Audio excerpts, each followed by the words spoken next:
ಇವಾಗ ಇಲ್ಲಿಂದ U turn ತಗೊಂಡು ವಾಪಸ್ ಹೋಗ್ಬೇಕು. ಫಸ್ಟ್ ಎಲ್ಲಿಗೆ ಹೋಗ್ಬೇಕು?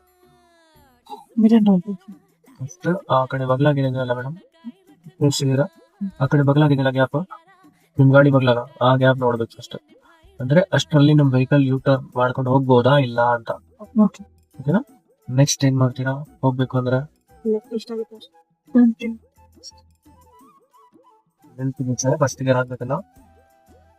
ನೆಕ್ಸ್ಟ್ ಮುಂದೆ ಹಿಂದೆ ನೋಡಿ ಮಿರರ್ ಇದೆಯಲ್ಲ, ಈ ಕಡೆ ಗ್ಯಾಪ್ ಇದ್ರೆ ಲೆಫ್ಟಿಗೆ ಬಂದು ಸ್ವಲ್ಪ ಕಾರ್ಡ್ ತಗೋಬಹುದು. ಓಕೆ. ಗ್ಯಾಪ್ ಇಲ್ಲ ಅಂತಂದ್ರೆ ಇಷ್ಟಲ್ಲೇ ಮಾಡ್ಬೇಕಲ್ಲ. ಸೊ ಮಿರರ್ ನೋಡಿ ಫ್ರೀ ಇದೆಯಾ, ಮುಂದೆ ಫ್ರೀ ಇದೆಯಾ, ಕ್ಲಚ್ ಹಿಡೀರಿ. ಕ್ಲಚ್ ಸ್ವಲ್ಪ ಬಿಡ್ಬೇಕು. ಎಷ್ಟು ಕ್ಲಚ್ ಈ ಕಡೆ ಹಿಡೀರಿ, ಎಷ್ಟು ಜಾಸ್ತಿ ಬಿಡ್ತೀರಾ ಅಷ್ಟು ಫಾಸ್ಟ್ ಆಗ್ಬಿಡುತ್ತೆ. ಓಕೆ. ಅವಾಗ ನಿಮ್ಮ ಹತ್ರ ರೊಟೇಷನ್ಗೆ ಟೈಮ್ ಇರಲ್ಲ.